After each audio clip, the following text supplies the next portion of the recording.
In Fond du Lac County Court this morning, a man is sentenced on a felony murder charge as party to a crime and a stabbing death last year. 23-year-old Dawson Miller sentenced to 30 years in prison, 15 years extended supervision.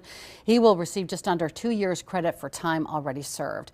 Miller pleaded no contest to the charge back in September. Other charges he was facing were dismissed but read into the record. Miller helped hide Annaka Trudell after she stabbed Ashley Callow during an argument over a drug deal. Trudell pleaded no contest to downgraded charges as part of the plea deal in May. Her sentencing has not yet been scheduled.